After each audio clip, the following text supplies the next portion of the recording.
Should we rock and roll? Yeah, let's do it. Tell me about that then. Used to do your own radio thing. Yeah, not very well. I would have thought, out to the people around college, and that was about it, really. It's a big deal, mate. I listened back to some of my first episodes, and I cringe. I was listening to him the other day. Oh, hopefully not the first lot. Mr. Paul Moore, I think it was. That was the very first one. Or two. Second, I think it was. Yeah, I started off big, man. I went Jeff Thompson. I don't know if you know him. He's superb, and then Paul Moore. Yeah. Long time ago, man. That was probably talking 2 years ago, 2.5 years, maybe 3. COVID chat. It was exactly that. Yeah. It was via Zoom. A lot of how you doing? Is the mic working? Can you hear me? Sucks, man. In-house is so much better. The difficulty is getting people to come here and travel. So yeah, I think it's worth it. It's worth it though, isn't it? Like for me, it is. It's got to be worth it for them. I guess. The problem is, mate, you got podcasts that are doing like Rogan numbers at like 25 mil an episode, and then you've got like the Better Man, which we've just done over 300,000 views across all platforms. Is it? Yeah, but that's 100 and some episodes. But it's real common. There's over 1 million podcasts now. Really? So it's kind of like there's an element of realism. Are you ever going to get big numbers? But it's not why I do it anyway. No. I mean, like I come across your stuff on socials, or instantly drawn to it because that's my game too. I love that. Yeah. And I'm like, oh, he'd be a cool guy to chat to, and literally that's it. Yeah. I think it's probably mutual at that point where we kind of have some similar interest in the way that we do things. Which is your media is good as well. It looks good, like it just it's been like an iteration of trusting yourself a bit. You might have found this sort of getting sort of in the fitness industry. You find that initially anyone that will pay you can come in, and over time you kind of get confidence. You're like, actually, these are the people that I look after, and I do a better job looking after these kinds of people, and it just naturally filters that way. It does. I'm not going to lie, when scarcity kicks in and mortgage rates go up and you've got bills to pay, to stay with full integrity on that is it's a challenge for sure. I have to keep reminding myself of that. Of course, because money's tempting, isn't it? It's always going to be a pull. Absolutely. And not for greed, just for reasons like you need to live. Like everyone's got to work, right? I know so many. We'll just grab these teas. Mine's the English one. Thank you. Cheers. Thanks very much. I'm sweating. Mate, you're sweating already. I know. It is warm in here, isn't it? Mate, it's so hot. I have to bring a change of clothes when I do 2 podcasts. Serious.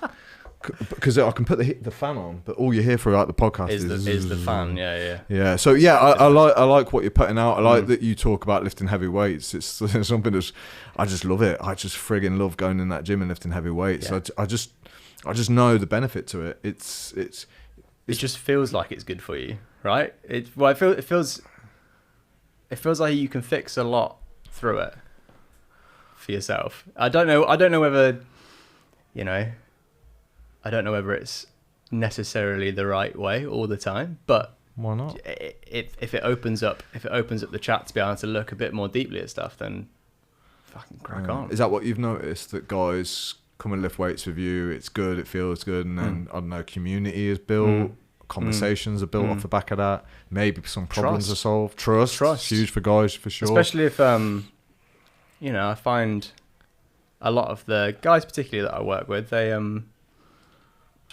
it's what they know, and like you've got to talk someone's language first, and then hide in what they need in amongst it. I think.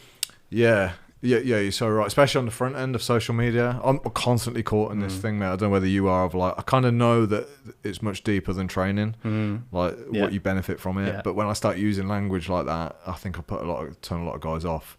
Whereas the idea of getting in great shape and just talking about that. And then, like you say, once you're in, you kind of like, you can start to flirt with other ideas, open their eyes to other things. Do you know what? That was something that I was interested to talk to you about, because I know that you've maybe been down the rabbit hole a bit more on a bit more of a spiritual side. Sure. And kind of where that fits back into, guys that don't necessarily know that they need that just yet.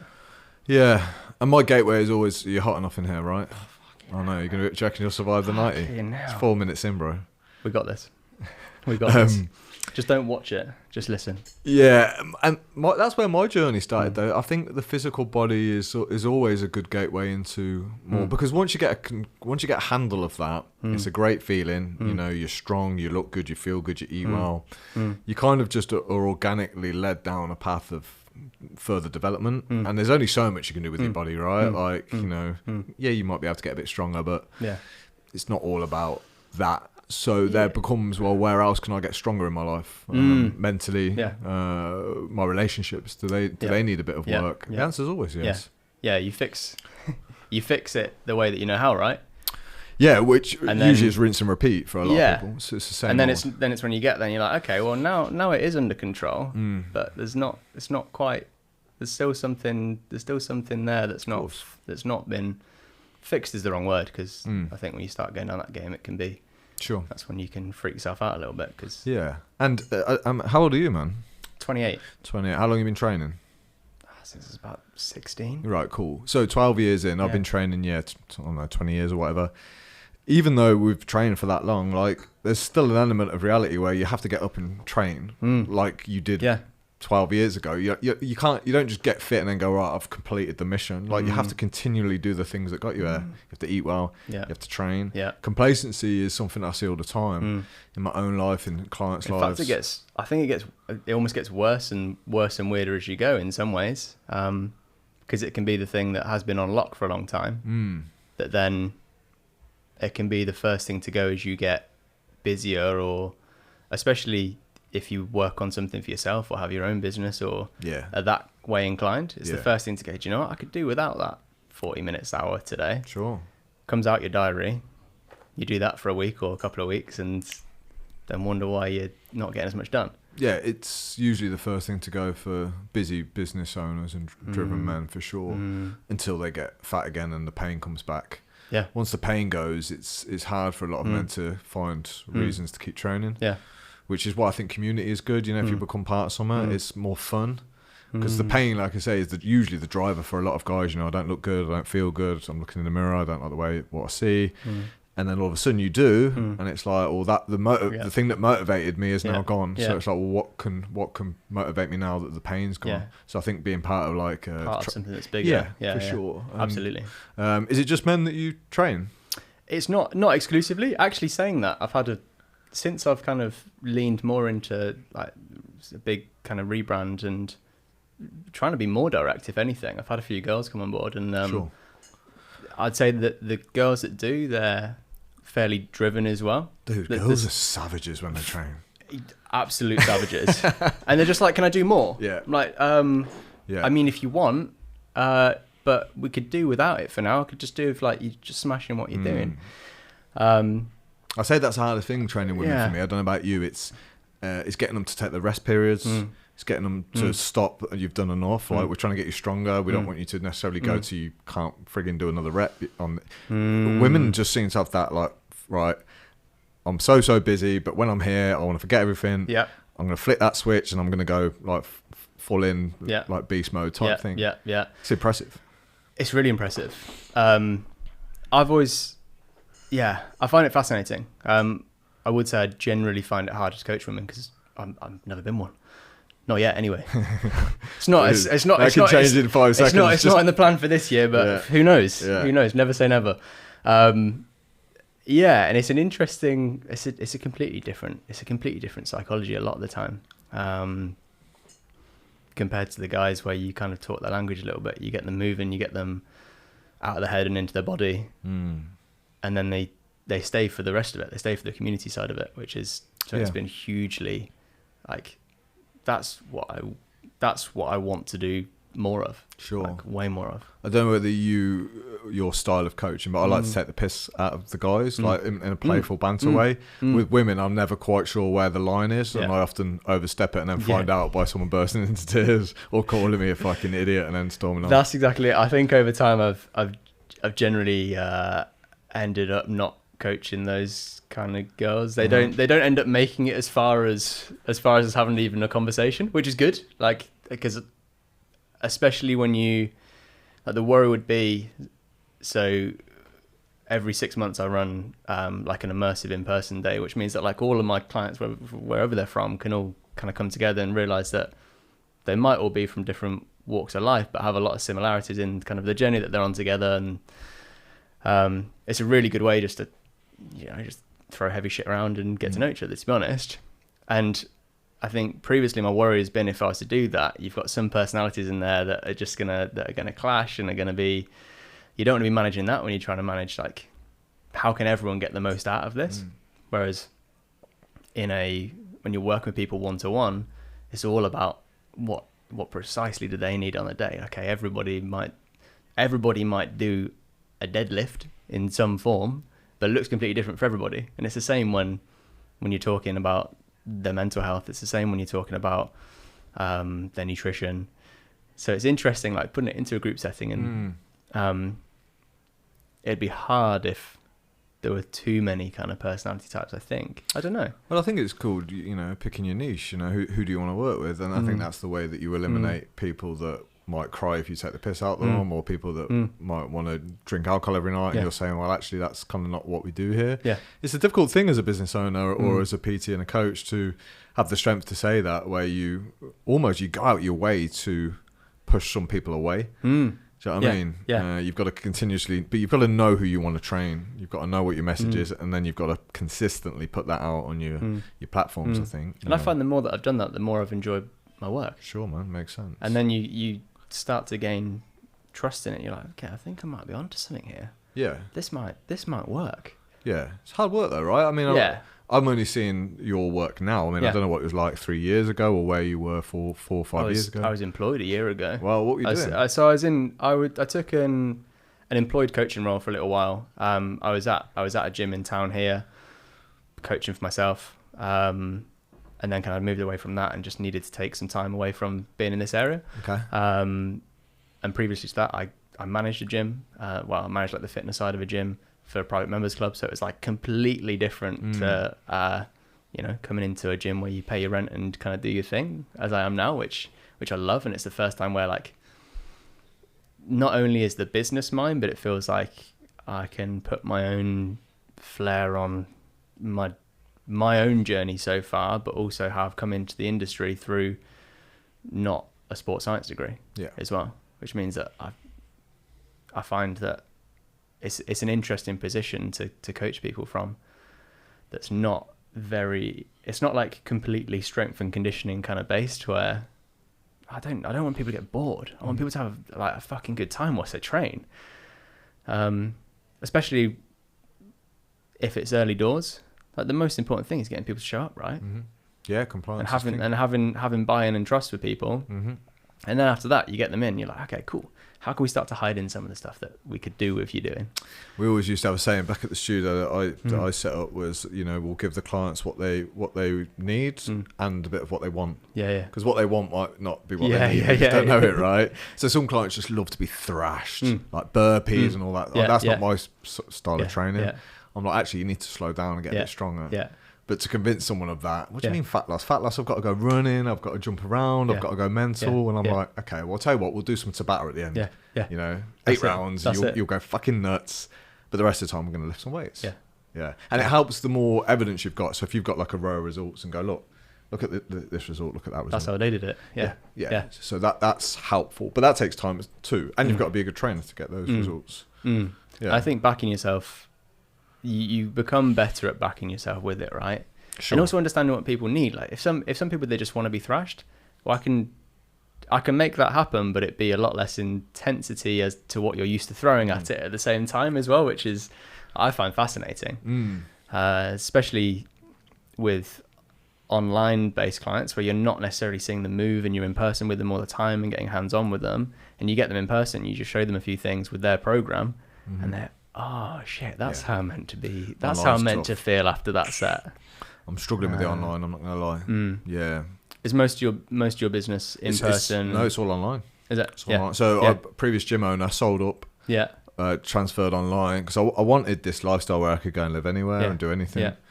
I kind of got that. But again, grass is always greener. Now I'm like, I'd love to get back in the gym and teach some guys how to lift weights. So it's all online. But like you say, there's here's your program. You need to finish with 3 sets of 12 lat raise, and then they're showing someone how to do a lat raise. Yeah.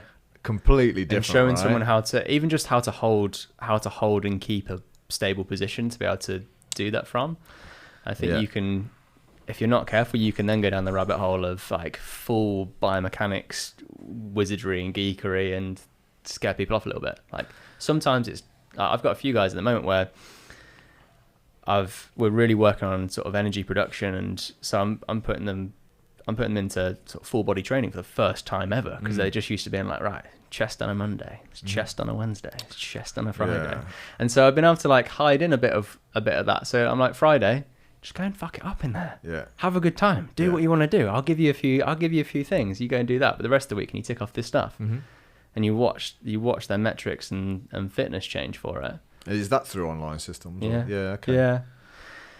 So what are you using to track their like data and stuff? So it's one of those, like there's no perfect solution, I don't think, in this realm.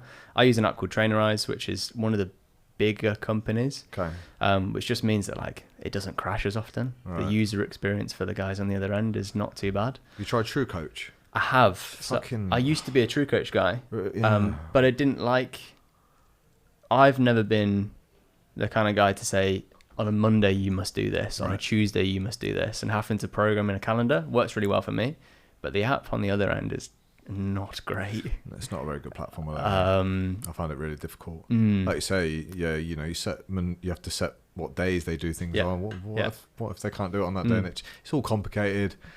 Getting them to be compliant with it. I don't like my guys being on their phone when they're training. So I'm big into turn the fucking phone off and get your head down and do the work. I've been thinking about that recently a lot. But then you miss out on the so it's just finding out like what works best. I don't think you'll ever beat in-house. I don't see how you can beat in-house training, but from a business perspective, like online it's a really good way to go. But there's something special about like seeing, observing, and watching a client.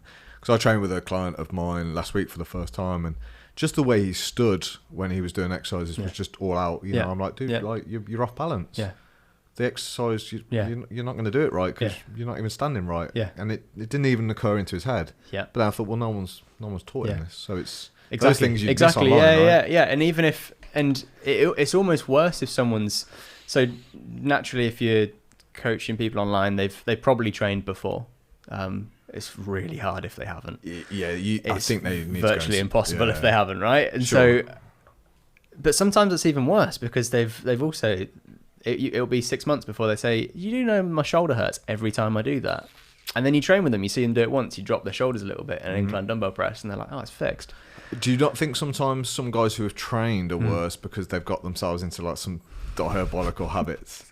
Oh, mate. Do you know what I mean? Yeah. So like you could say, well, a newbie is from scratch. And if I was one-to-one with them, this would be great because I could show them from the off about setup, hand position, everything. Just get everything right. Be really particular at the start. And then you've got, like I say, you've got your guys that have been training for years but have been building bad habits over that time. Yeah. And then to get them out of that. And you're like, we need to take 20 kilos off this to make it look good again. It's a common one, isn't it? It's hard. It's hard. I think one of my guys, I think you might train jiu-jitsu with him. Who's that? Adam Irwin. I don't know. Dude, so many dudes have because I said about you, and he's like, oh, I recognise that guy. I don't know. Guy. I've been strangled by so many people that I'll pretend that I didn't go because everyone you speak to will probably, no, Alex, I've tapped him out. All that was so friggin' hard. I haven't gone down that rabbit hole yet. It's good, but I mean, I couldn't live. The problem is, mate, it was messing me up. So my weight training was really suffering. Do you know what I mean? And weight's we found the balance. The balance that's tricky. Training 3 days a week, but then demanding. Yeah, I saw you had a BJJ guy on your social media. Yeah, that's the guy. Yeah, he got into really good shape. He was got into great nick, but like doing a lot. Training, right? Throwing a lot. How old is he though? He's 40 next year. Oh fucking hell! The plan is to be an absolute weapon for 40 and beyond. I keep blaming my age, but clearly I can't use that excuse. There's some fucking young kids in there that just run rings around me, mate. But getting the balance of weight training for me is always number one. It's my love. It's my go-to. And if you know how to weight train, if you've got a bad shoulder, you can get around it. You can do more back than chest. You can smash the shit out of your legs. BJJ, there's no escaping. Like people are after you. Yeah, they don't give a fuck if you've got a bad. And they know, like it's like they don't know that thing's happening in your shoulder, but they know. Yeah. They don't care. I kickbox growing up is exactly the same. You can just tell. You can tell by the way. Did you do the same, right? I like to say no, but when I'm in it, I would. Yeah, for sure. It's like, weird when I'm at the bottom, like when someone's like mount and they're suffocating me. It's horrible. But when I'm on top suffocating them, I've got no empathy or sympathy at all. So it's complete opposite feeling. It's really powerful to be throwing someone around and feels great, but to be thrown around feels the exact opposite. It's interesting what happens to you when you get all that, when you've got all that adrenaline in you. Yeah, I'm a nice guy, but when I do BJJ, I kind of like, it's normal to want to hurt this guy. Yeah, mad, isn't it? Kind of. Weird. I mean, it's. Otherwise, you just wouldn't go BJJ. I don't think. If you didn't have that in you, you just couldn't do it. Yeah. I mean, of course, you don't be a dick and hurt someone. You know, they tap you, stop. Yeah. But yeah, there is a part of you, or there's a part of me anyway.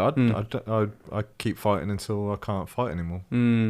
Yeah, I found that kickboxing where I really enjoyed it growing up. I found it really useful, and I think it was, I don't know, kind of poked me in the right direction towards this, I suppose, in a lot of ways.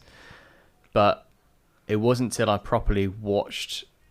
There was a guy that I trained with he was an ex-police officer. Not sure what happened to him. Something like got beat up pretty bad, and pretty much dedicated the next couple of years to his kickboxing.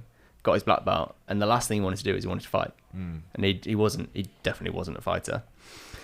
And I was like, all right, I'll go along to this. Support Russ will be good fun, and then I'll make my mind up whether that's the kind of route I want to go down. As soon as I got there, I was like, it's not. And it was really weird because in my head I was like, well, it's logically the next thing, right? As you kind of progress through that, especially in any kind of combat sport. So where are you going to go with it? And for me, I was like, yeah, I would just get hurt because I wouldn't. I think in the moment maybe, but I hear you. I've flirted with the idea of competing too, but I broke my nose, broke my ribs, smashed my ears up. I just knew I wasn't A, good enough, and B, tough enough to take that kind of punishment. When you can't eat your dinner from a light spar 3 days, you just kind of, like you say, unless you're on a path to be a really good fighter, and you're like, why are you doing it? Whereas BJJ, it's I found it a lot more. Well, I got injured a lot more than I did boxing, but it was less. You'd come home from sparring, and you knew you'd been in a fight. Like someone had punched your jaw in or smashed your nose in. It was brutal. And the lads that I was sparring, they had tough upbringings. Do you know what? I think that was it. I think I rocked up to this thing, and there was a whole group of guys that come up from one gym in like rural Wales somewhere. Yeah. And I was like, I'm just not. I haven't got that fight in me. That's what it is. It's like, it's just this battle all the way through. I'm like, yeah, I think you're right. I haven't been roughed up enough already for that.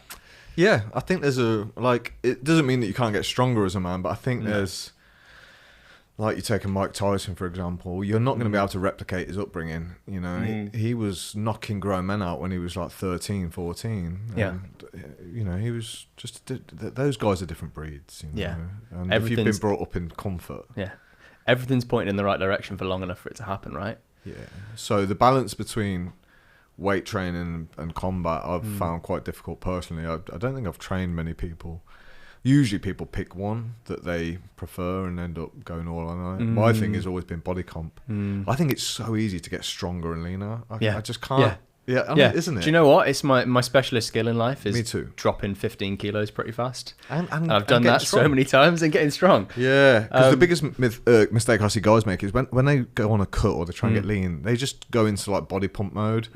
Go like, all right, let's get 25, 30 reps per set. Let's run. I'm like, no, man. Especially if you spent the last year doing the old traditional classic bulk. Oh, fucking I know, I'm just like, why don't you just spend the next 5 years getting strong instead of going fat, skinny. Yeah. Get in good shape as a byproduct of the training. It's way harder. It's way harder in actuality, right? Because, I mean, we all want to be in shape first. And I think I've always... Do you ever fall into the pit that you think it's easy getting into shit? Like, because theoretically it is, isn't it? Theoretically it is. But you play so many games with yourself, don't you? As soon as you go on a cut for a few days, and you're thinking, I haven't got any muscle behind this. Have you ever been like really like done photo shoots and that kind of lean? And, yeah, I got down to 6. And you do it, and then you're like, all your limbs feel too long. Yeah. And feel like you need to do at least another 3 years. Sure. But again, it's that whole head fuck thing of like looking in the mirror and just you see some fat and you go, I need to cut. You don't make any progress because you never commit to one area. Guys do it all the time. It's a bit of that body dysmorphia thing. It's like I'm fat, I'm skinny, I'm fat, I'm skinny. So I don't even use language now like cut and bulk. Do you know what I mean? I don't. Yeah, I don't. I package it up in however I can. But it's amazing to me how, because I've just recently joined a commercial gym again for the first time in probably 14, 15 years, because obviously I had my own gyms. It's amazing how many people still train like a bodybuilder style. I was quite surprised. I thought that had died, but it's not. It's real common. It was what we... I don't know about you, but it's what I grew up. It's like kind of... It's all I knew. Sure. Was you train like a bodybuilder, and people go, what are you training for? Well, not to be a bodybuilder, though, either. No one looks like a bodybuilder, though, does it? That's the weird thing. No. They look the same as they did 15 years ago, because... I'm like... I could see how much better you'd be if you did like 3 whole body sessions. Yeah, that's often what I'll do with new clients. I'll get them into training full body sessions, show them that they can still get a pump whilst they're doing that, and get the feeling of feeling like they're trained as to what they're used to. Yeah. And then they go, my energy's way better. Like, I actually want to be around my kids in the evening now. Yeah. And like I don't know, I just feel like I'm not sure what it is. I can't put my finger on it, but I'm sleeping better. You're like, yeah, go figure. Yeah, I know, mate. I know. I mean, my preferred way of doing, personally anyway, is upper lower. I just love that upper one day, lower the other. Yeah. But again, that's took some time. But you have to be consistent, especially if you're going to do like a bodybuilding split. You have to be, because it can work. Yeah, it can work. Yeah, but you have to be down there. You have to know what you're doing. Yeah.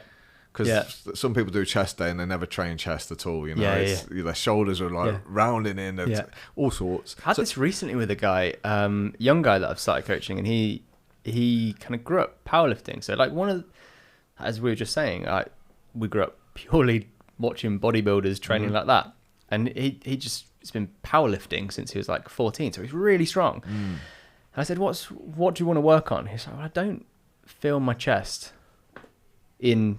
I was like, okay, and what movements? Well, anything. He's got a pretty gnarly bench press for 19 years old. I was like, should we take a look at that? So we trained together, and I just moving a few things, a few little tweaks, and he's like, I have never felt like that before. And it makes you a good coach, bro. Well, that's what makes you a good coach. Yeah, honestly, the PTs at my gym are fucking terrible. Honestly, mate, terrible. I try not to go to town on it because I can't help it. Honestly, one, they're completely out of condition. Yeah. And do you know what? Even if they were like really energized, like I still think you can be a shit PT, not in shape. But if you've got like energy and you go, I care about the client in front of me. I know that. Yeah, I know. You can get a long way just by being like, I care.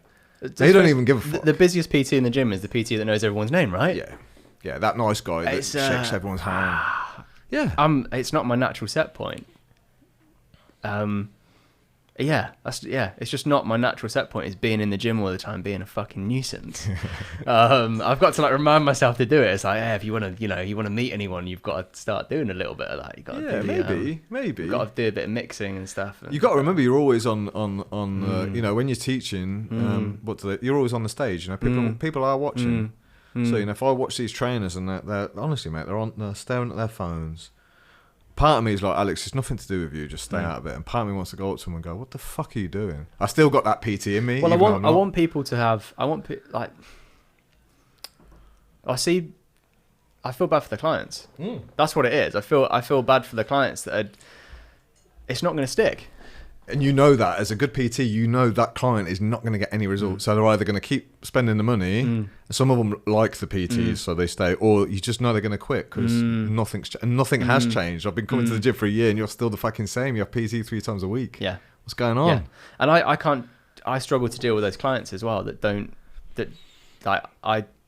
I see my job as facilitating change. And if we're not changing, then the fuck are we doing? What do you do when you get someone who's really non-compliant? Like, do you have like a 3-step process where you go, look, is someone up? Can I help you? Step 2, come on, we spoke about this. Step 3, what the fuck are you doing? You're paying me. Do you want it or not? If not, see you later. If you are, what are you skip going to step 2. Do you? Yeah. So you have we'll an have initial a chat. conversation. But I want to know what's going on. Like, it always comes from a place of trying to understand it. Yeah. Like, let's fix it together. Sure. Like, I don't like. It's the same as like the accountability chat, right? When people go, I just need accountability. Yeah, but it's not just me messaging you every day that's going to make that happen. Like, it's got to be like a handshake somewhere in the middle, hasn't it? So there's, on my part, like, it's understanding, what do you need? Like, what do you need from me? And that's the first protocol. Like, tell me what you need, and we'll work together and make it happen. And if after that it's still not happening, it's like, look, we've had this conversation. The first time is naivety, the second time is neglect, right? And otherwise it's wasting their time. And I'm fairly open and honest with people. Like, I don't want to be wasting your time and your money. And I also know that, I don't know, it's just frustrating, isn't it? Yeah. Who taught you these values that you've got? Did you teach them yourself, or did you have like a mentor that installed that kind of those ethics in you? I think it's been a mix. So I'm in a mentorship group with a guy called Matt Peacock, who I think might have come through like the sort of Phil Graham, that kind of way. I know Phil, yeah. Yeah, and that's been epic the last couple of years from a business point of view, but also from values as well, and kind of sticking true to seeing someone, like just seeing people that are on the same journey as yourself. So exactly the same as what I'm doing with the guys that I coach, like seeing people that are on the same journey as you, but do something slightly different in a different way, and showing you what's possible as well. So there's been a lot of values that I've taken from that, but also I think just growing up, I wasn't sure whether I had, people use that saying, the average of the 5 people that wherever the fuck it goes. I remember not feeling like I remember sort of counting on my fingers and thinking, I've got 5 people that I'm not sure who those 5 people are. And it was before I was in the fitness industry, wasn't really sure what I was doing work-wise. And so I just had my headphones in for like probably 2-3 years and just listening to whatever I could, to be honest, podcasts, books, and trying to figure out what my values were. And that's it's interesting, isn't it? It is. I think you can learn them on the job as well. Like, you start to realize like what lights you up, what doesn't, like the kind of characters you want to be around, your style. And my values have always been around like effort and dedication. Like, I really respect someone who tries hard. Even if it helps if they're good too, but even if they're not, and they try. I try really hard to reward effort. So do I. Over outcome. Yeah, over outcome. It's hard to do. Of course it is. But I don't know who I stole it off, because it's something that it's not ingrained in me. It's definitely learned. But I just think you get a lot more out of people when people realise that I agree. That their effort's valued. I agree. What I need to work on now is to do that to myself. I'm all about outcome. Like, wouldn't it be nice at the end of each day if you just rewarded or acknowledged your effort versus, because as business owners, we want results, we want new business, and we often can judge by just purely outcome. Yeah. And it's always being on top of your game. So in the thing that I teach, am I mirroring that back on myself? If not, you start to, I've found anyway, fall out of alignment a little bit. You're clashing with your own values there, and there's a bit of a war going on this side. And we're all teaching what we needed to learn, right? Of course. Sometimes it feels like the gap isn't quite far enough between what you're teaching people and what you're learning, and then it jumps a bit further, and then it's a bit closer again.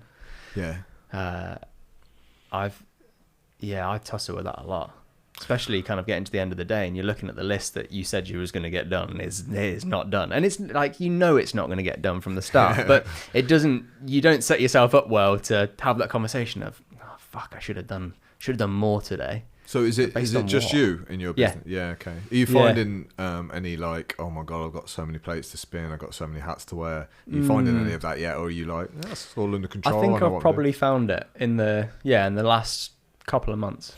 Okay. Which is, it's interesting because I've started to have slightly higher level conversations with myself as to this is starting to move with its own legs now. Uh-huh. And I think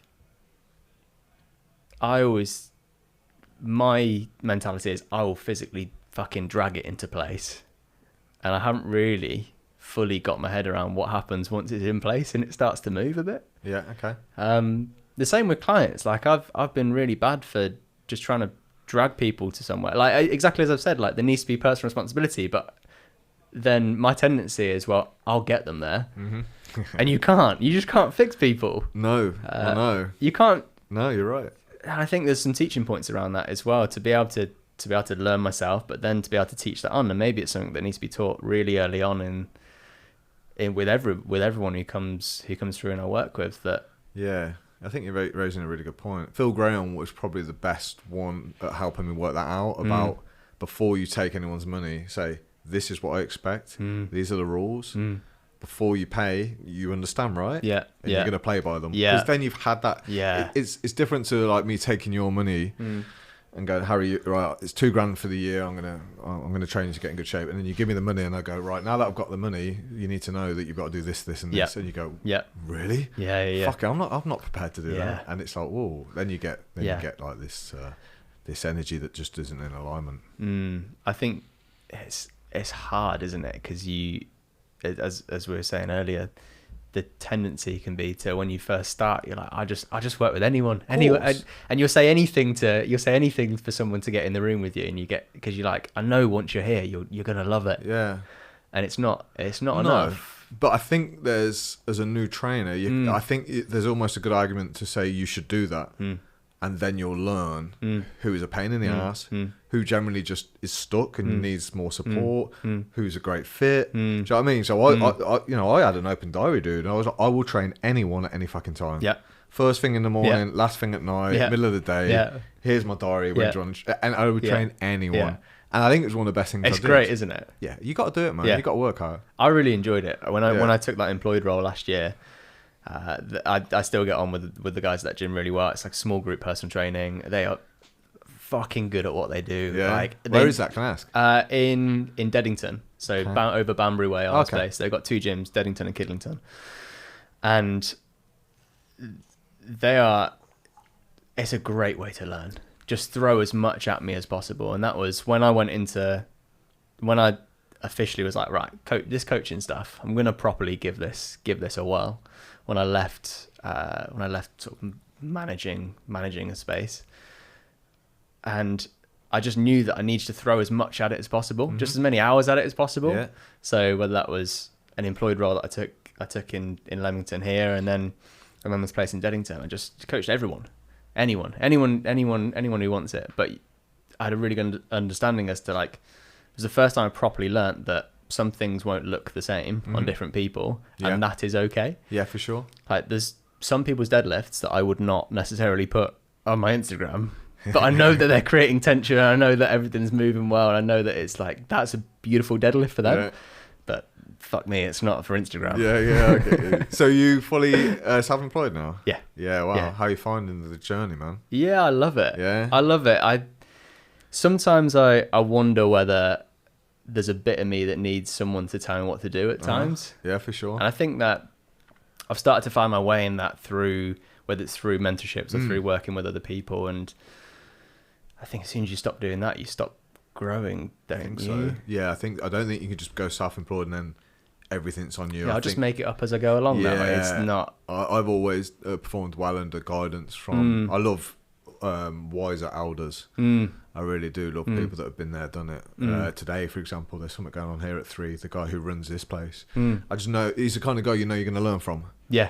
And there's not enough of this now for newbies for me. They don't want to get in it, around it. You know, they want to qualify, settle their own studio, do the business thing. I'm like, well, where's the learning? Like, where's the fucking ladder that you're supposed to climb? And also doing it, if you don't get paid for it or don't get anything out of it, or like I've had so many interesting conversations with people off the back of nipping down to London to go and have a chat for 5 minutes. And it's not necessarily a good use of time for a day, but has come back in ways that are really, really interesting, and you have good conversations, and then it comes out somewhere down the line in a way that you never thought would. Absolutely, mate. I mean, this podcast has cost me a fortune to up and run, but when I think about the amazing people that I've met and the conversations that I had, it's almost like a bit of a university for me, a degree. Do you know what I mean? People like listening to it for some reason, which always blows my mind. Do you find it interesting being able to sort of link? Like, naturally, we recognise patterns, right? Yeah. And do you find that you start to, in your head, like link together different people, and you're like, oh, that person needs a bit of that, or I know that they were looking for this specifically, and it's for sure. This is where I'm stuck a little bit in my business now. I'm like, can I put together that environment where like whatever a guy needs, he can get access to? I don't know if I can, but I know some pretty cool psychotherapists, therapists, nutritionalists, PTs. I'm like, yeah. I've been thinking the same. I actually had a conversation with one of my guys this morning in the gym about this. Because if we use nutrition as an example, I'm boring. Like, I will quite happily eat the same food every day. It doesn't look particularly pretty. What are your go-to meals? Chicken, rice, and broccoli. Because if you can cook, then it's all right. Get such a bad rep, that meal now. Smoothie for breakfast every day. Yeah, every day, unless it's the weekend and you're going to cook something. Yeah. But don't they say that people who have 20 foods or less in their diet are traditionally stay in good shape? It's the people that want to experiment all the time and who love food, love cooking. Like my staple is porridge with protein powder, some berries and stuff in. The other meal is like a egg, 6 eggs with some spinach and some cheese and stuff. And then the other meal is like a meat-based dish. So it's chicken thighs, rice, and avocado tonight. That's it. Maybe some yogurt in between. Pretty much every day. Might change the meat around. That's it. But I think the more complicated you make anything, like training, if you were writing a training plan for a program and every session was completely different, like, well, when do you ever get time to get good at anything or stick with anything? This is how you've got to get clients past the boredom point too. So, what do you mean I'm squatting again? I squatted last week. Yeah, you did. And that's how you get good at it. I've had this conversation with the client recently without completely throwing them under the bus, and he was like, "Can we change up the workouts this week?" How many weeks has he been doing it? So I went. So this is why tracking something through an app's fantastic. All right. I said, listen, mate, you've done these 3 sessions, 3 weeks. Okay, so you've done it over the last 6 weeks that you've had them set for you. Right. Okay. Right. So you'd missed half of them. Yeah. And you've done that session twice. So one of them you're telling me you're getting bored of things a bit easy. Have you tried doing the sessions? You're going to be more engaged once you see some progress through it. And it comes back again to sometimes you need to just... I've fallen into the trap before in my business where someone's going, can we change this? Oh, yeah, all right. You can. I want to work with you because you're scared you're going to piss them off. When actually, if you go, look, I need you to trust me on this. And they do it, and then the last 2 weeks in a row, he's gone, do you know what? I've progressed these 3 lifts 3 weeks in a row.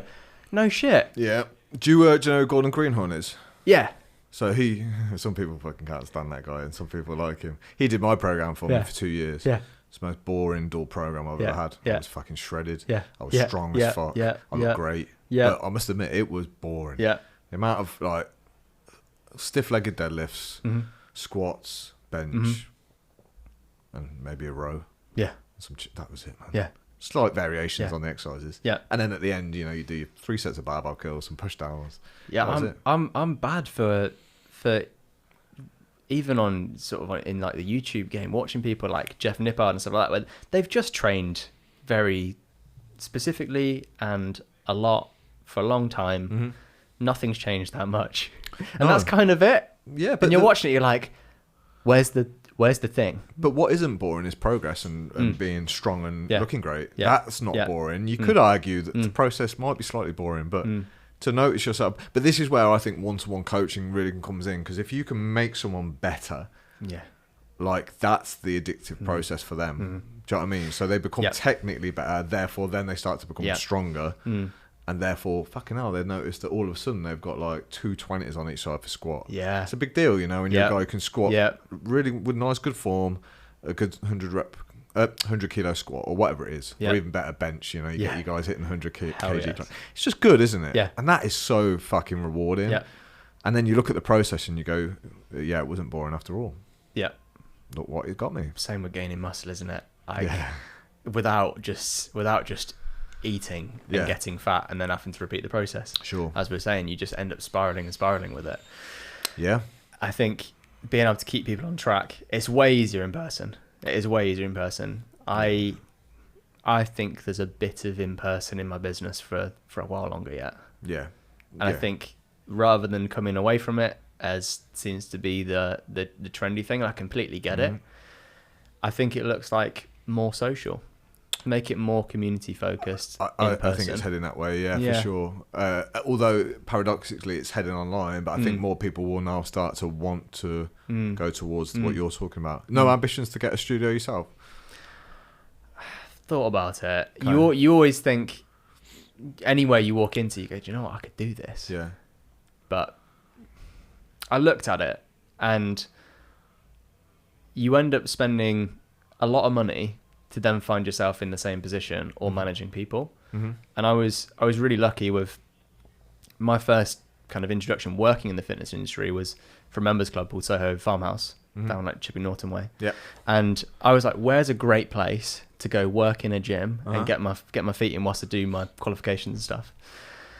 And ultimately resulted in me being able to refurbish the gym and have quite a lot of creative freedom as to what we did with it. Yeah. And so I felt like I ticked that box in a lot of ways. Yeah.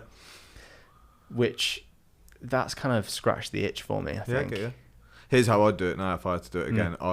So I had a Studio CV34. We had about 12 trainers at the time. Where was that?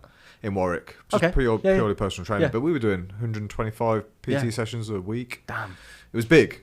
I was a terrible manager, but somehow I managed to, just through hard work and passion. Anyway, what I would do different next time is I would get a warehouse. I would make it look cool, and I wouldn't manage trainers, but I would just go and find 5 or 6 good trainers that wanted to rent the space and wanted to use the facility. That is it. And with their brand, it's their business, it's their clients. But already I can tell, for example, if you came into that studio, I wouldn't have to worry. Yeah, I could tell straight away. Yeah, they're the kind of people that I'd say, right, it's yours, man. Like, give me 700 quid a month. It's yours. Do what you want with it. I think it's a really hard thing as a gym as well to get the right to do it right with personal training. It's really hard because naturally, a lot of us are in this industry because we want to do our own thing. We don't really like being told what to do at times, and we know that we can do pretty well in this. Like there are guys and girls who've got amazing businesses. And if you're in an employed role in the gym and you're earning a fraction of whatever the session cost is, there's always going to be a bit of you that goes, well, the grass is greener. Of course. I think it's a hard thing to do as a gym, isn't it? And then, as you said, like getting people that you can really trust that pay you rent and just have their business. I like the idea of that. Group training was one of the things that really lit me up and was the most financially rewarding. Having 6 guys in 6 to 8 guys, in fact, called the man's plan. So we'd have 2 groups of 4 guys. So it's quite easy to program. It'd just be like one group was squatting, one group was benching. Yeah. And they were good guys. Interesting. But you're talking 180 quid an hour there. Yeah. And you do 3 hours in the night, and you've suddenly like, fucking hell, you do that 3-4 nights a week, and you've got a business off just. It's a great model, and you can look after people. Yeah. You can look after people it feels still like a one-to-one basis. Yeah. If you program it well, and you've got someone doing a deadlift, and then behind you've got them doing like say an incline dumbbell press, you know that shouldn't snap anything on their incline dumbbell press whilst you're watching the deadlift, and you can move around the room quite well. I think gyms get a little bit greedy and they try and put 8 people, like they're trying to coach 8 people at a time and 12 people at a time. Then it's a class. You've turned it into a Barry's boot camp with barbells. That's the thing. It can a lot of group PT turns into circuits and classes. What I found worked really well. We'd have 8 guys, for example. They'd stay with me for 12 weeks before it's time to renew. By the time I'd kind of had 12 weeks with them, and they stayed with me for years. They could train, so anyone new that came in, they'd get a bit more of my attention. So it kind of like it was a good path because the newbies could come in, learn off me and the other guys, because they could throw some good weights about.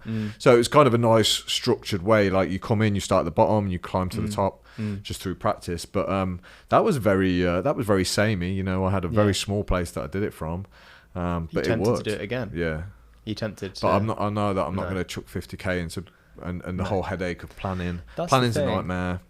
It really is. D2 planning is a fucking shocker. I don't know how some gyms get away with it. I swear some gyms ain't got planning.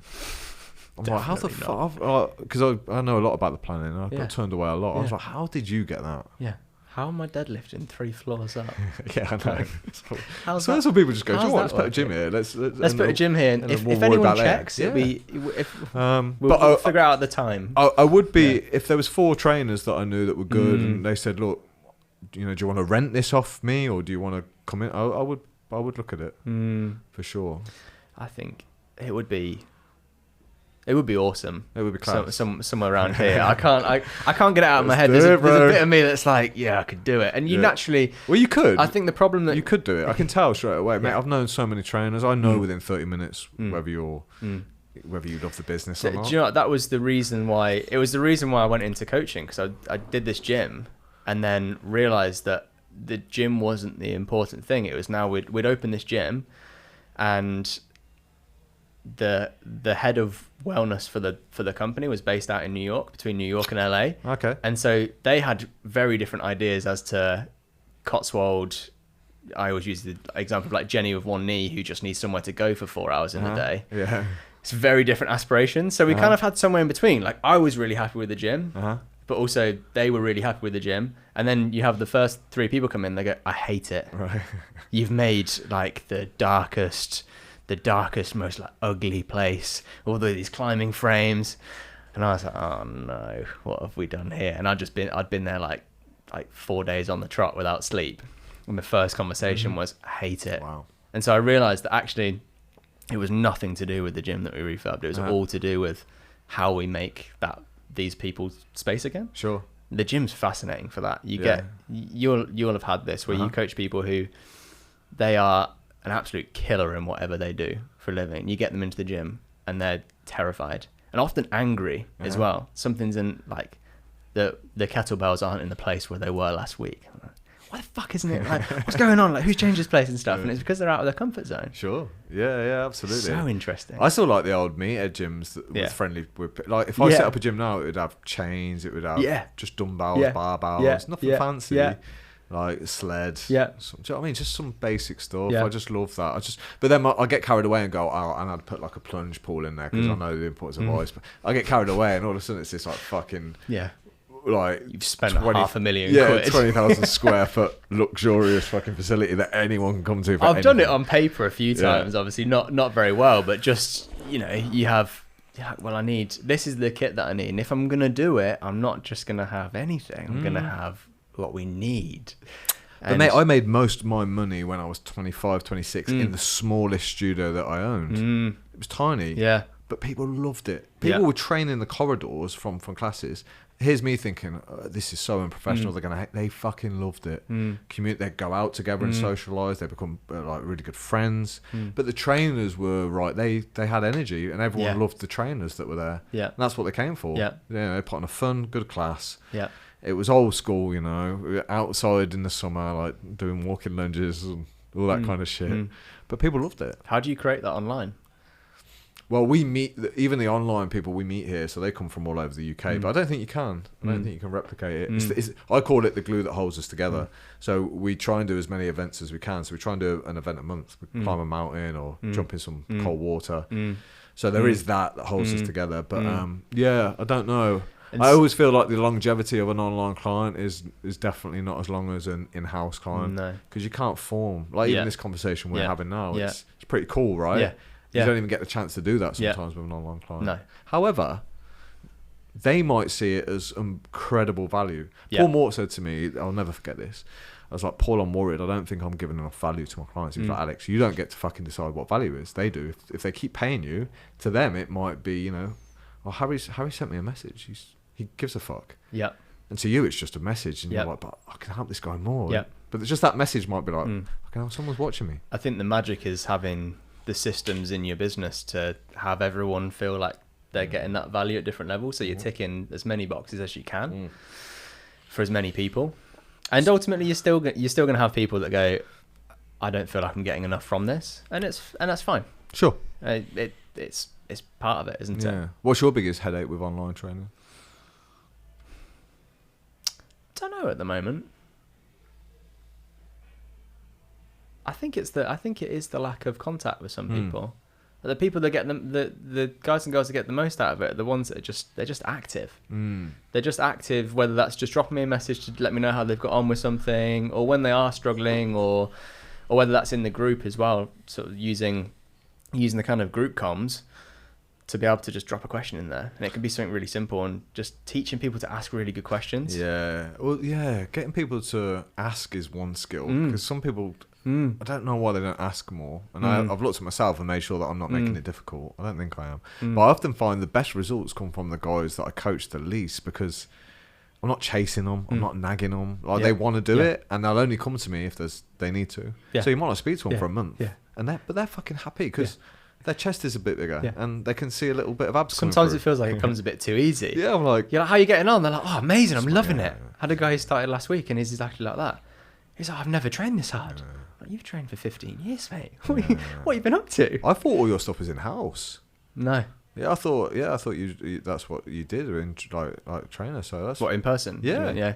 No. Yeah, so I see pictures of you in the gym training people. Yeah, that's why. Yeah, so I probably just saw one of those and just wrongly assumed that was your model. Yeah, it's become actually really recently. It's become like the switch has come the other way and been more online, which has made me question how I use my time in a different way, and how I can keep my energy in a good place. And I'm thinking, actually, I can see how online I'd probably look after people better. Yeah, I think people change more in some ways in an online setting than they do in person, purely because when they're in person, all you fix is how they move.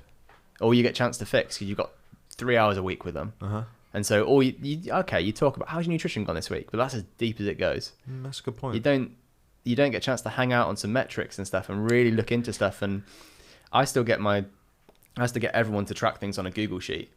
So all their energy, digestion, sleep, calories, everything's all in one place on a Google sheet. So I can look at that and I can say, okay, well, you've put in here that your energy is a bit low for these 3 days, but I can also see the 2 days before that your sleep was shit and you've eaten like a bit of a prick. Yeah.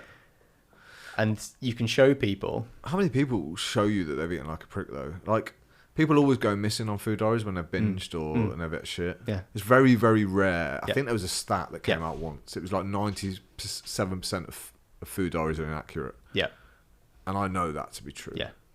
I know that to be true. Yeah. So it might be a Saturday missing from a client. And you're like, it's not here to shame you. It's just, we need to, it's really valuable for you to see the truth. Because whilst you're not logging it, if you're logging it 6 days or not 7, you're almost saying that day doesn't count. It's not my assumption is you've eaten as many calories as you can physically Could be true, might not. Yeah.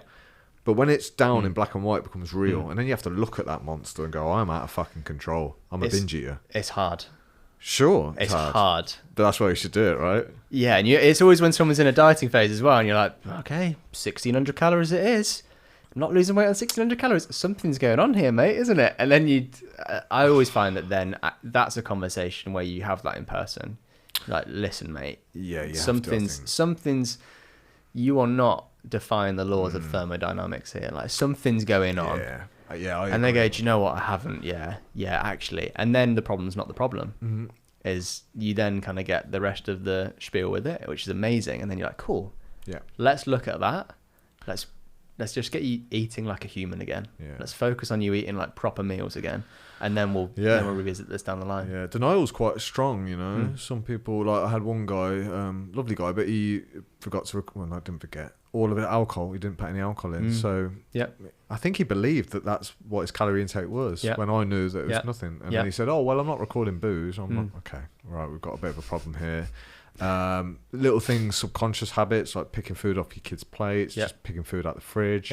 People forget to monitor all these things. I've got a training that everyone goes through in the first few weeks called the calorie bucket. I'm like, okay. Just give that a watch. Let me know what you're going to take from it. Oh, yeah.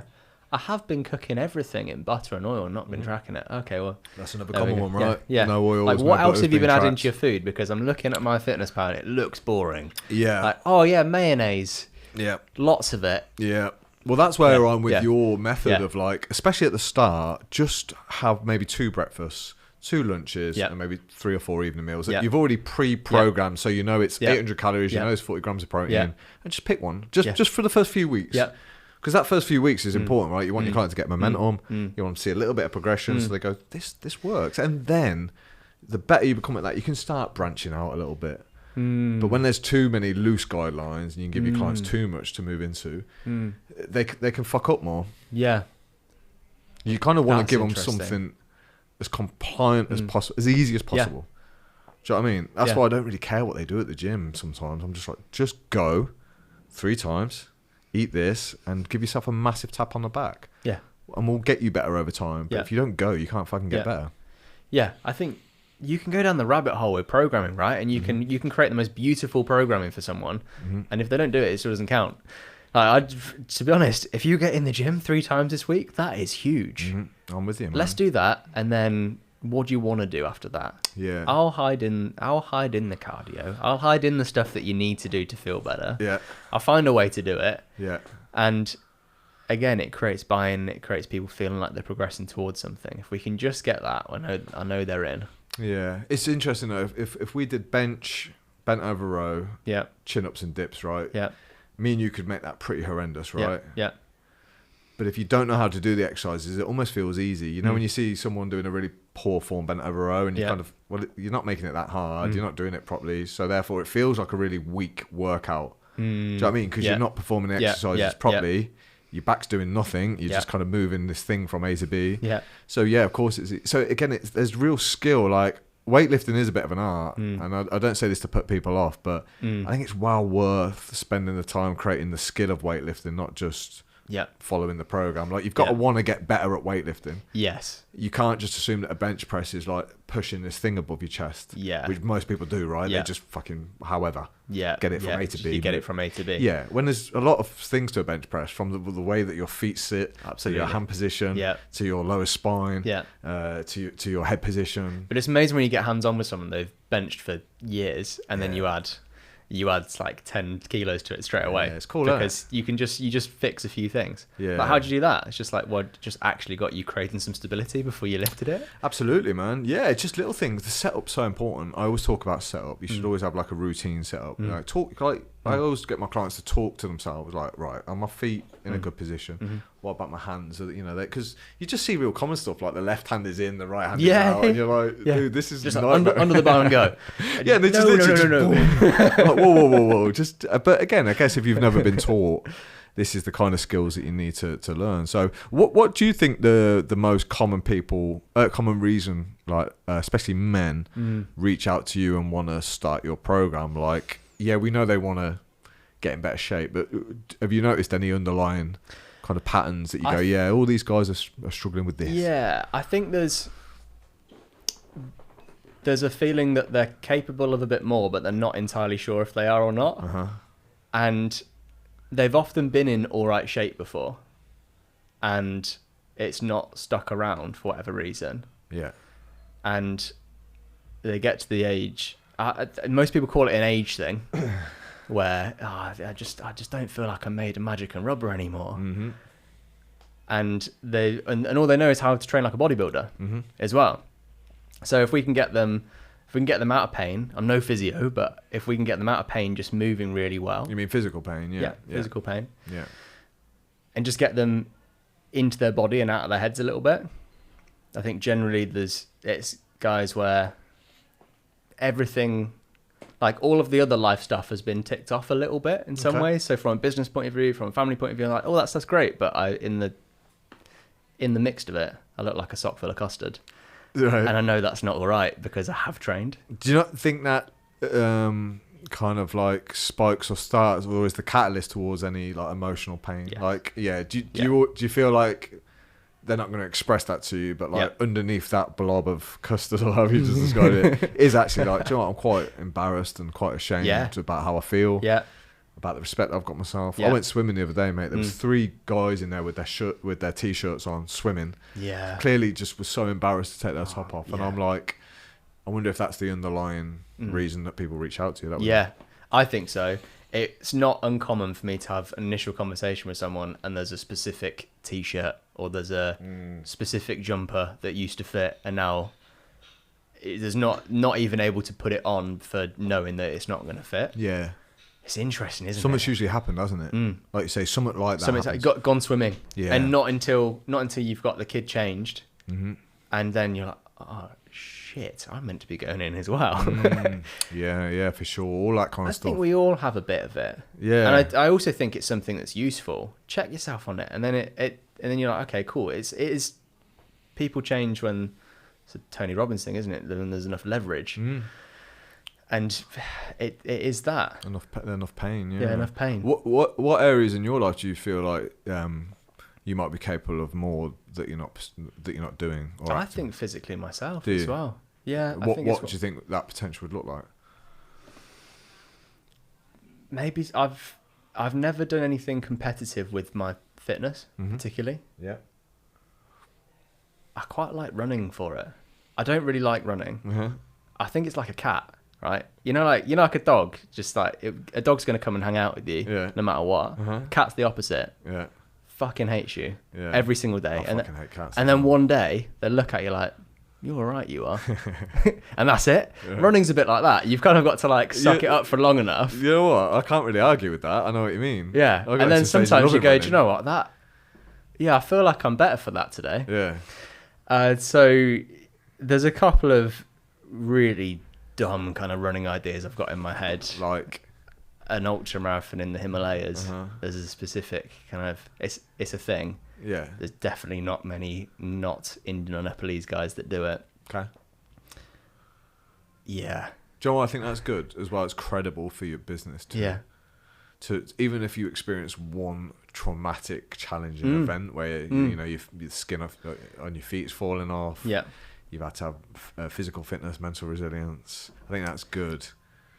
I think my natural tendency is I have to create urgency. I have to create a decent amount of urgency to get shit done to a high level. Yeah, you and everyone else. Which is useful, but sometimes cannot be. I think for me it'd be a really good test of actually looking after the guys and girls that I look after whilst being able to that is booked in. Yeah. It's gonna suck either way, but it's gonna be dangerous kind of suck if we don't make the steps beforehand happen.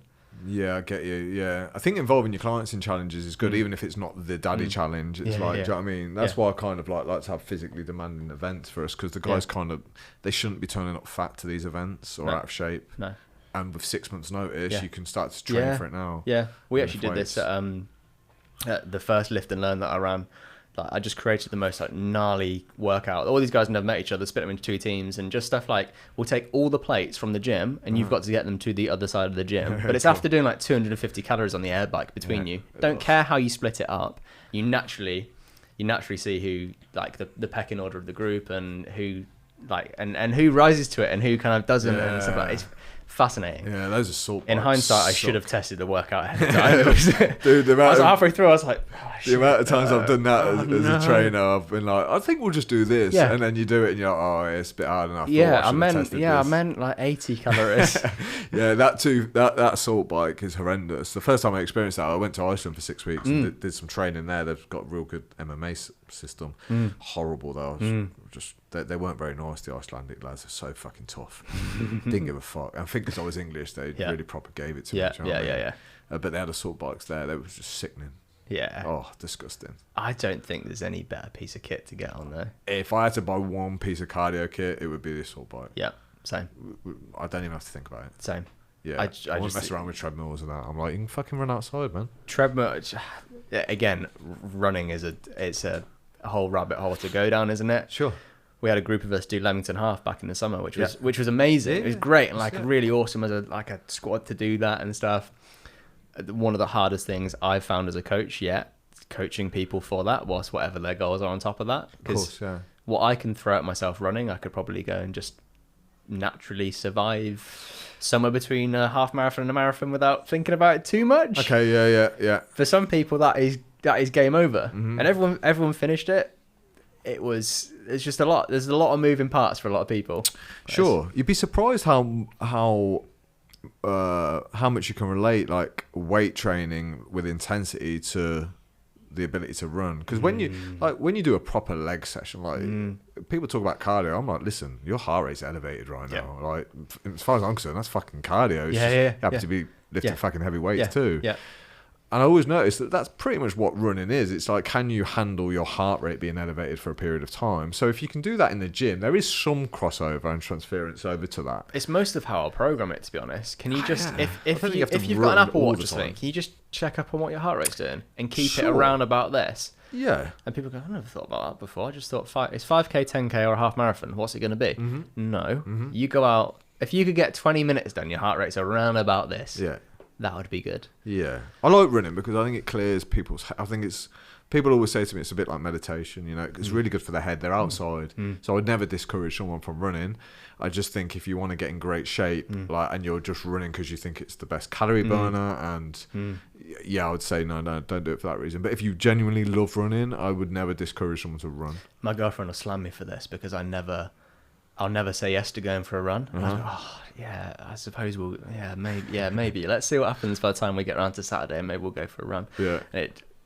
I need something I need something that, we've got, this is happening. I've got to, if I don't start training for it, it's not going to happen. You've got to be careful though, because you're sounding like this could be like a commitment. Yeah. You're sounding like you're, what's the word, announcing this on a podcast. No, not yet. It's weird that you say that though. I'm at the same. I'm like, Alex, you need something. Someone asked me yesterday, they were like, Alex, what are your hobbies? I was like, I go gym. No. Working? Working or the gym? Yeah, I was like, oh, that's a good question at the minute. Do you know what I mean? I thought, they said, what are you training for? Like, what are you getting better at? I was like, well, weights. Yeah. But I think just to have that back in the mix where you go, I've got this event in 8 months.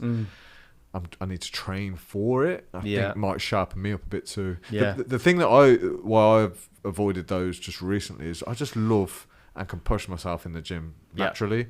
So I always feel like I'm working hard. Yeah. But I think there's an extra 10% in there should I need it. Yeah. The tendency is just ticking over. Yeah. It's fun for me ticking over. I get to listen to music for an hour. Yeah. Like angry music. I get to see some faces that I like in the gym. And I get to lift heavy shit. Like, that keeps me real happy. But then our ticking over is different to a lot of people. Like, you breathe the same way. You naturally can go squat something heavy, and then you just, you got whatever you got on for the afternoon. True, mate. Some people, it is like a death sentence the rest of their day. Yeah, I know. Well, I found that out the first time I started doing saunas and stuff. I was like, pushed myself in there. Or hot yoga. You ever done hot yoga? No. It's a conversation I've had a few times with some guys recently, and like, we should do it. I don't know. Honestly, mate, I was fit for nothing for the rest of the day. So it's just what you become accustomed to. But you said the problem is getting hydrated. Yes. For the hot yoga. I struggle with pissing. I struggle with sauna for that. I know some guys. So one of my guys got a sauna in his garden, which is like the biggest flex ever. So he got this sauna in his garden, and then he'll just go to bed afterwards and like feels hydrated. I sleep terribly afterwards. Do you?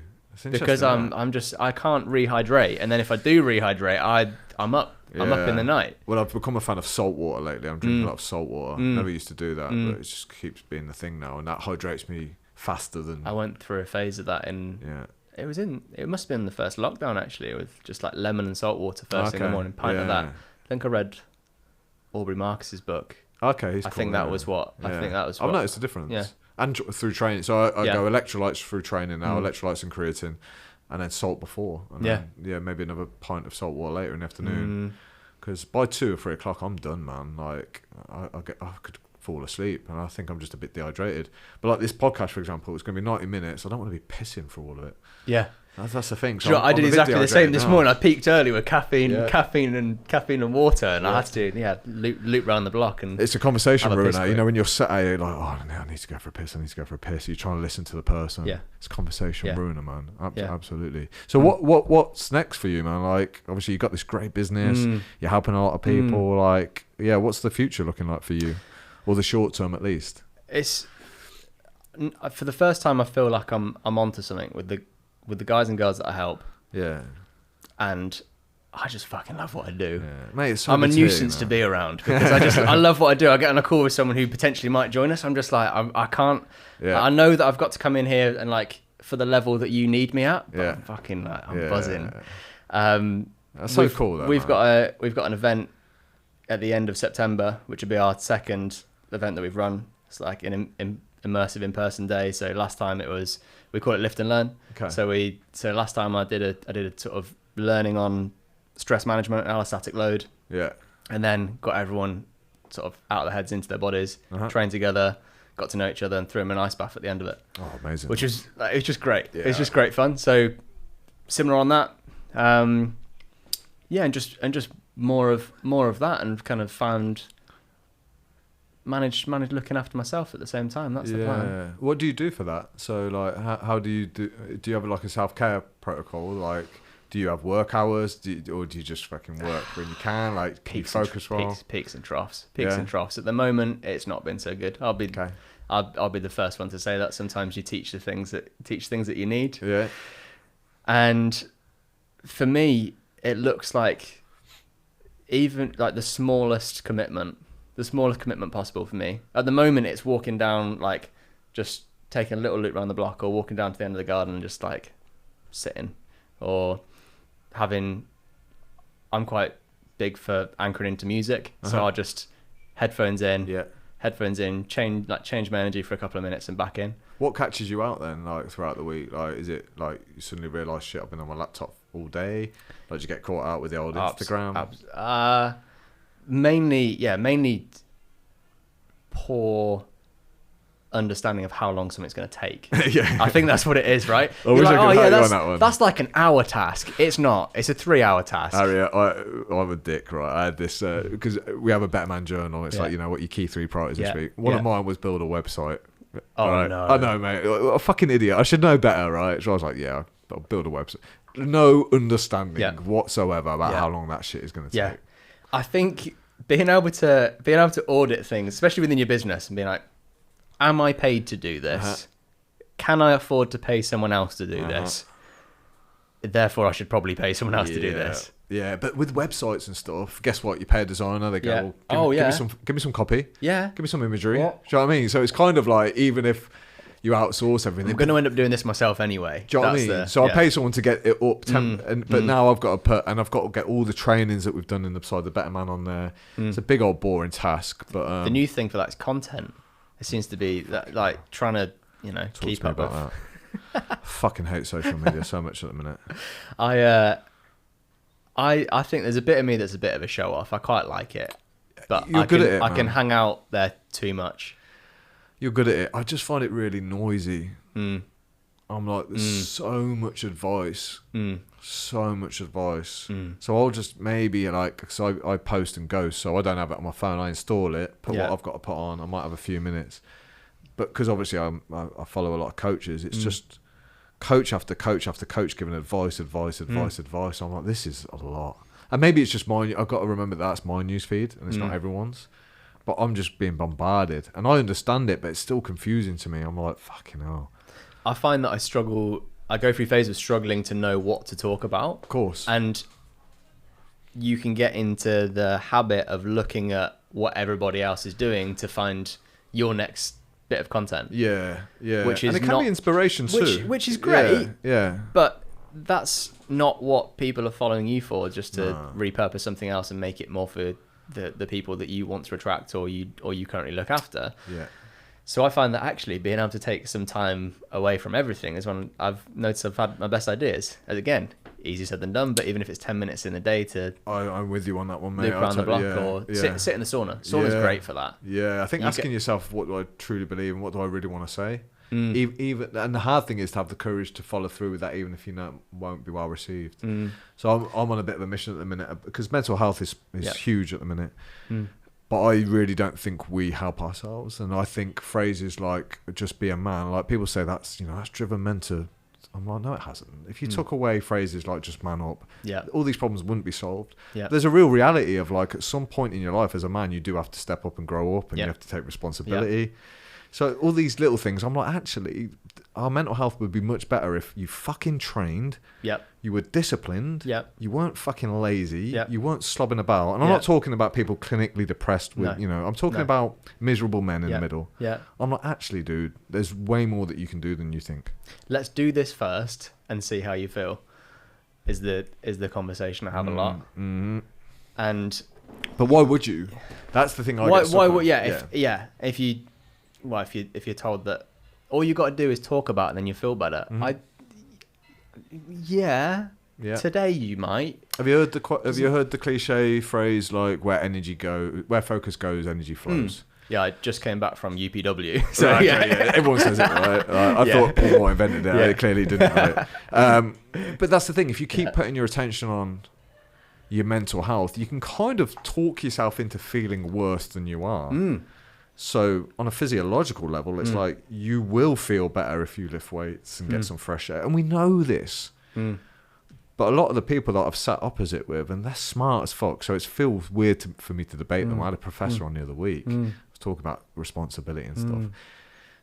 There's so much data out there that says like exercise is as good as medication. I'm like, okay, with that information, we need to be encouraging every young and middle-aged guy to get off their fucking ass and do some kind of movement. Yeah. Otherwise, you're going to feel depressed. Yeah. Big time.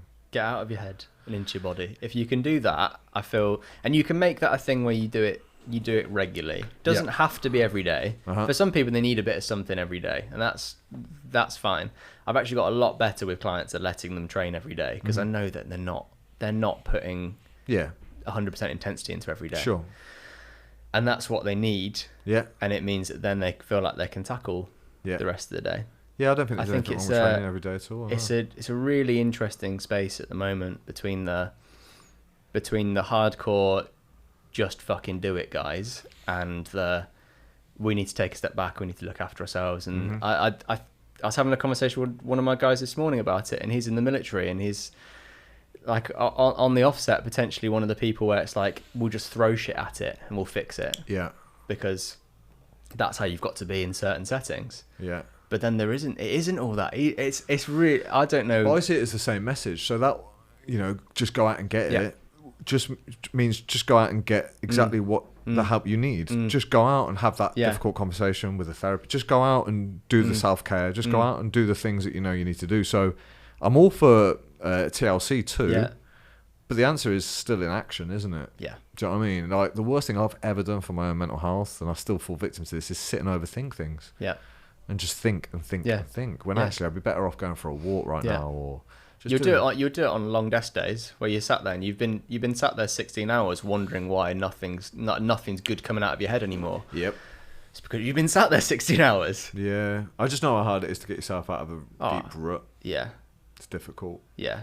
Especially if you already are active. Like I still find myself in those deep ruts sometimes where I'm like, training can't save me for this one. So you almost have to build your emotional intellect a bit too alongside it. But training can help you be a bit sharper in that area.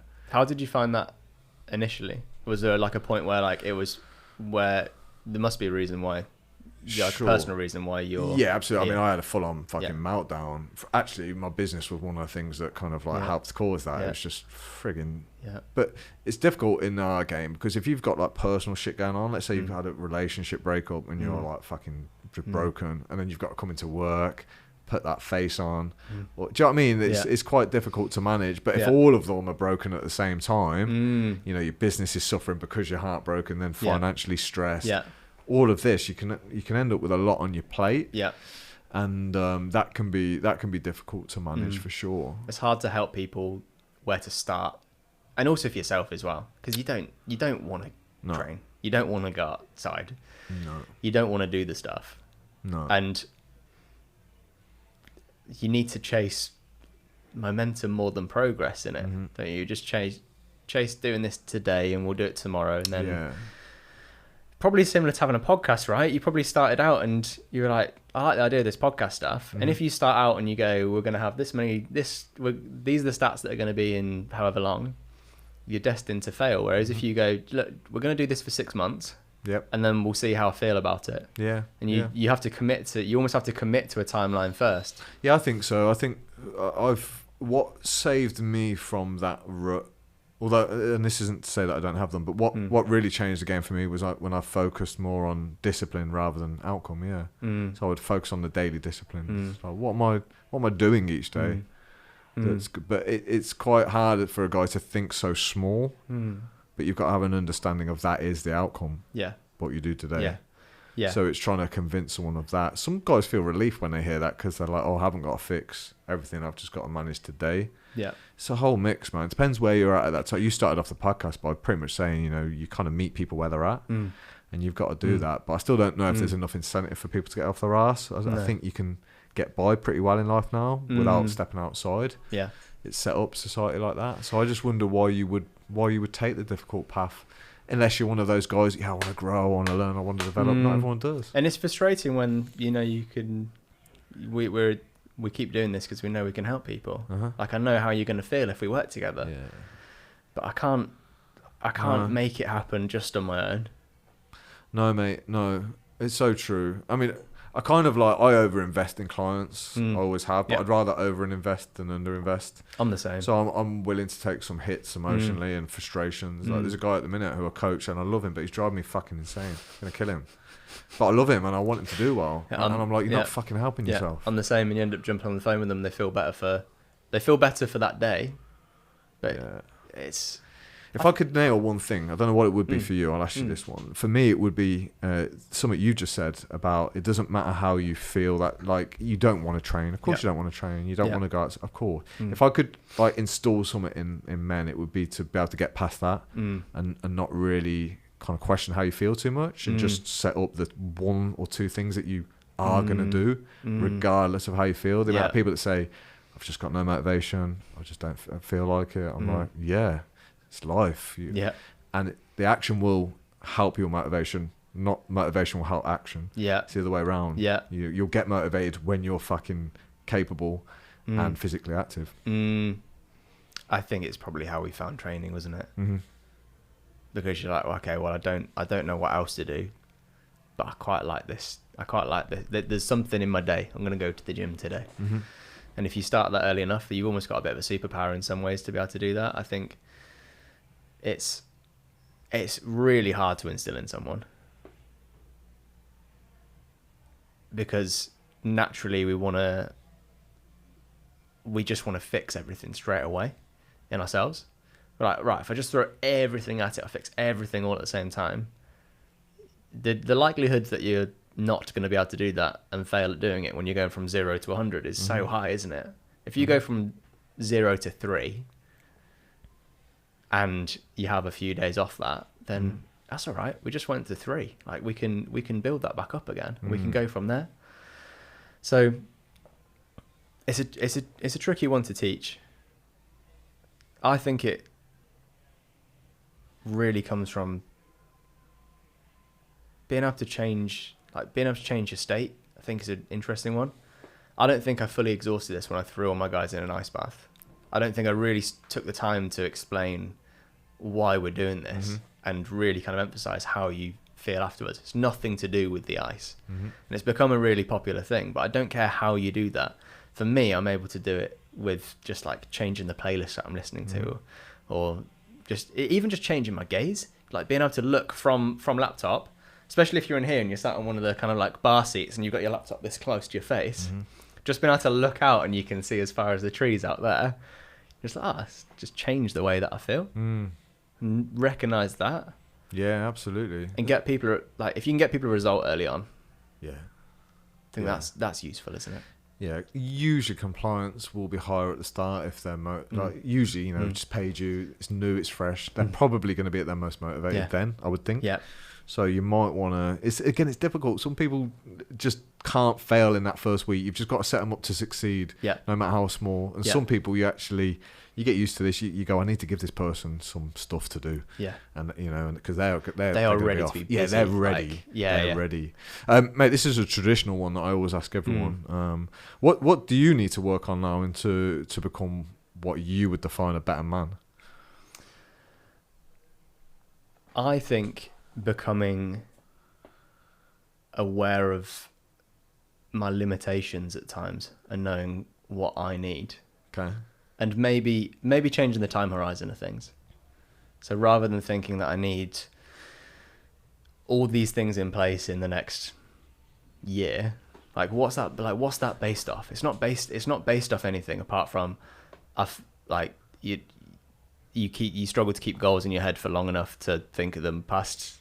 Like it's really hard to think about like a long time frame, right? Of course. Because if you look backwards, you think over the last 5 years, what's changed? Like, oh, fucking, this thing's changed and this thing's changed. My life is completely different. But we really struggle to do that looking forwards. Yeah. So naturally, whatever we want to do, we shorten the time frame. Absolutely, and that directly links to like a client. Like if I do 12 weeks with Harry and now I lift weights, I'm going to look like this and get this result. Yeah. It's like, well, hold on, where did that expectation from a complete novice come from? We always do it, right? We all do it. And every client does it, and we always do it. Like whenever we buy into something, we're like, and you, especially when there's anything financial involved as well, in your head you're going, well, how much can I get for what I'm putting in? It makes it so transactional. It's impossible not to. Like. It's hard to do. It's something that I tussle with, and I think. How do you get better at that? Is that just experience and practice? Like, I think so. Yeah, I think so. And cutting yourself a bit of slack, doing some stuff that. I'm not good at that. Are you? No, terrible at it. Yeah. Because, well, why can't if anyone's done it, why can't I? Yeah, I think I've become a bit entitled. Well, is it bad though? Mate, I think most things are blessing and curses at the same time. It's like that hardship that you give yourself, that fucking critical voice, is the reason that you're driven. Yeah, and I think, like, you hear it on podcasts all the time where someone goes, I made all the money and I realised it wasn't worth it. Mm-hmm. It's like, well, whether it's money or whatever you want to get to in your, like, personally, whatever it is, I think there is an element that you need to find out. And you might find out a little bit sooner. And maybe this is a really naive opinion on this, and I haven't had the fall from grace to properly recognise it. But I feel like no matter what you listen to, you've got to find some of it out yourself. I heard a quote the other day, you'll only find the deepest truths like within yourself, not in a book. For sure. And it makes me laugh about when people say about money. Usually it's people that have made money that say money isn't that important. I'm like, well, there's some kind of I'm not sure. Yeah, there's some kind of interesting correlation with that, isn't there? Yeah, especially when the suicide statistics show that people like 70% of suicides, like financial stress is a big role in their depression.